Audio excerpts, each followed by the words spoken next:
લઈને આ મહત્વપૂર્ણ સમાચાર જ્યાં ભાજપ જિલ્લા પ્રમુખોની યાદી લીક થઈ ગઈ। સોશિયલ મીડિયા પર તેની યાદી પણ ફરતી થઈ ગઈ।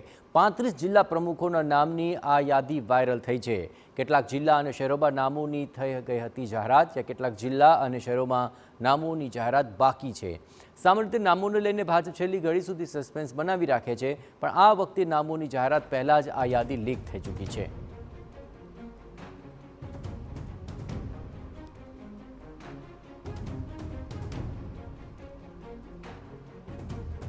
તો ઘણા નામો હજુ તો જાહેર થવાના બાકી હતા, એ પહેલાં જ આ માહિતી લીક થઈ ગઈ અને વાયરલ પણ થઈ ગઈ।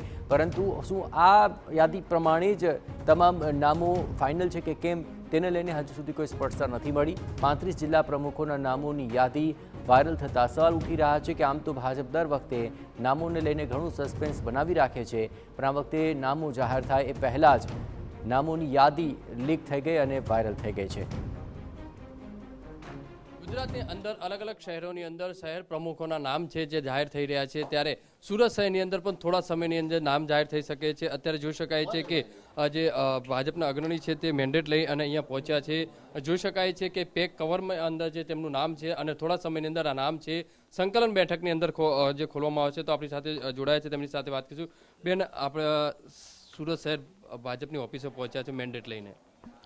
બિલકુલ, અત્યારે અમારી સંકલન સમિતિ છે।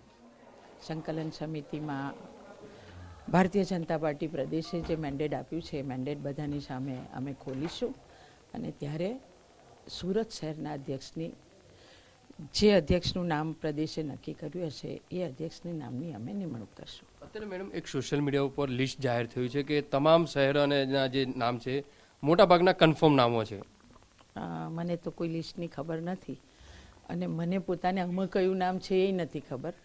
પ્રદેશે બધાને બંધ કવરમાં નામ આપ્યા છે અને બધા જ કાર્યકર્તાએ પોતાને આપેલી જવાબદારી બાખૂબી નિભાવી છે અને ત્યાં બધા સંકલનની વચ્ચે જ આ કવર ખોલવામાં આવ્યા છે। એટલે સુરત પ્રમુખ છે એ તો આ મેન્ડેટ ખોલીશ ત્યારે જ સુરત શહેરના મોટાભાગના કોર્પોરેટર સોશિયલ મીડિયા ઉપર પરેશ પટેલની પોસ્ટ મૂકી રહ્યા અભિનંદનની।